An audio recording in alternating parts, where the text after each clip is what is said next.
Aleluias. Vamos falar um pouquinho sobre as cartas de Paulo a Filemão. Filemão 1. Paulo, prisioneiro de Jesus Cristo, e o irmão Timóteo ao amado Filemão, nosso cooperador.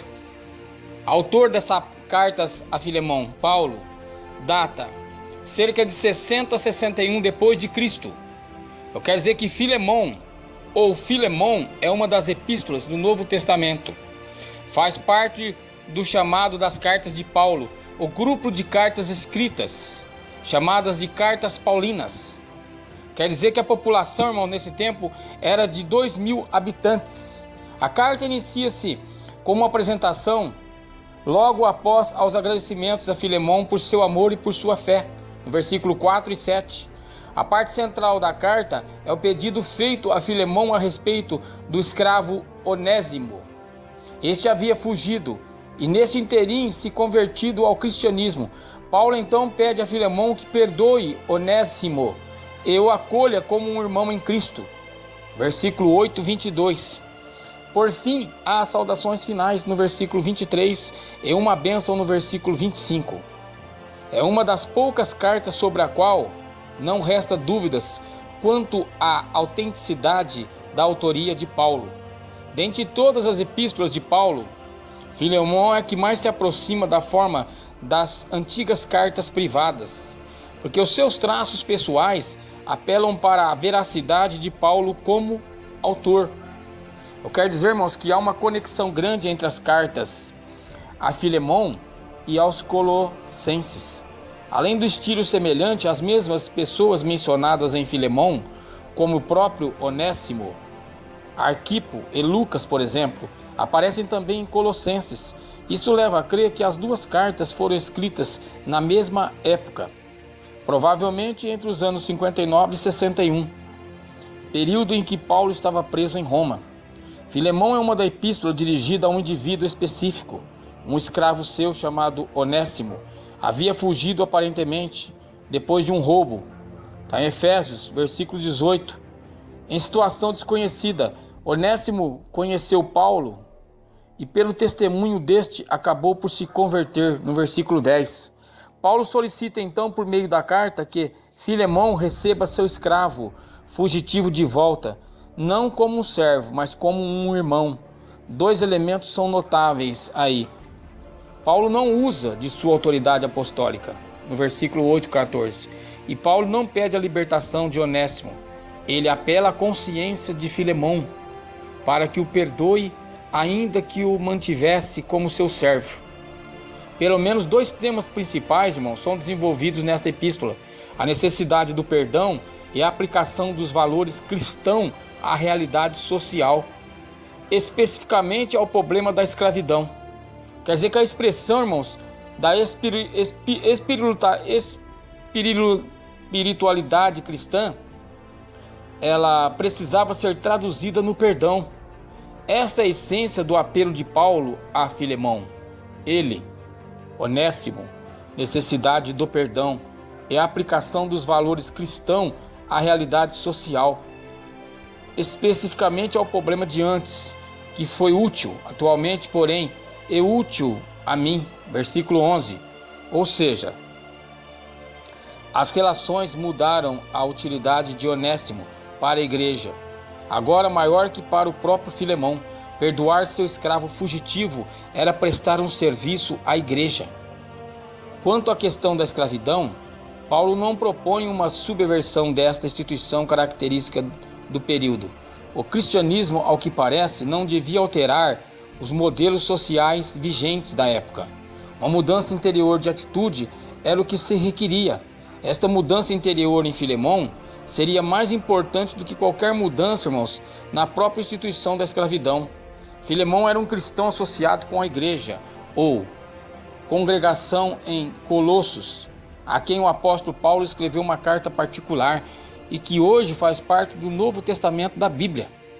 Eu quero dizer que Filemão, consoante a grafia escolhida por tradutores tanto portugueses como brasileiros, ele era cristão e amo ou dono de escravos. A sua casa situava-se em Colossos, cidade da parte sudoeste da Ásia Menor, e servia de local de reunião para a congregação de cristãos naquela região. Pela fraseologia, emprega-se por Paulo que Filemão mostrava ser uma fonte de encorajamento para outros cristãos, sendo um exemplo de fé e de amor. Paulo considerava-o como colaborador amado. O desejo de Paulo de poder vir a visitar e a permanecer algum tempo em Filemão, irmãos, reflete favoravelmente sobre a hospitalidade deste homem. Áfia e Arquipo parecem ter sido membros da família de Filemão, visto que Paulo também se dirige a eles na sua carta particular. Áfia talvez fosse a esposa de Filemão, e Arquipo pode ter sido filho dele. Depreende-se do conteúdo da carta que Filemão poderá ter sido convertido ao cristianismo através dos esforços de Paulo. No entanto, visto que Paulo refere-se, não teria visitado pessoalmente a cidade, segundo o que entende das palavras da carta ou epístolas aos Colossenses, Colossenses 2:1. É provável que Filemão talvez tivesse vindo a conhecer o cristianismo em resultado da atividade de Paulo em Efésio, onde permaneceu por 2 anos, quando todos que habitavam no distrito da Ásia, que abrangia Colossos, ouviram a palavra do Senhor, segundo Atos 19:10. Mas qual que era o objetivo da carta? Algum tempo atrás, antes de Filemão receber a carta de Paulo, o escravo dele de nome Onésimo havia fugido. Presume-se que esse escravo fugido talvez até tenha furtado dinheiro de Filemão para financiar a viagem a Roma, onde mais tarde conheceu Paulo e se tornou cristão. A carta foi escrita pelo próprio punho de Paulo e dirigida principalmente a Filemão. Deve ter sido escrita algum tempo depois do início do primeiro encarceramento de Paulo em Roma, provavelmente por volta de 60 ou 61, porque o apóstolo ainda tinha esperança de ser posto em liberdade. O objetivo ao escrever esta carta era animar Filemão a aceitar de volta o seu escravo fugitivo. Em vez de Paulo usar sua autoridade como apóstolo para ordenar isso, ele apelou pelo amor e amizade pessoal. Filemão 8:9 ao versículo 17. Conhecendo Filemão como homem de fé e amor, Paulo estava confiante de que receberia novamente o seu escravo e que havia tornado cristão. Paulo até mesmo pediu que Onésimo fosse recebido tal como Filemão e estivesse a receber a ele mesmo, o que ilustra a beleza da benignidade, do perdão, da misericórdia que deveria existir entre cristãos. Aleluias! Colossos ou Colosso, também conhecida como Crone Modera, era uma cidade antiga da Frígia no rio Lessos, que é um tributário do rei. Estava situada a cerca de 12 milhas ao norte de Laodiceia. Em 1396, durante as guerras persas, foi traduzido Colosso e morto por um agente do grupo de Sírio. O jovem Plínio conta que Alã de Colossos deu seu nome.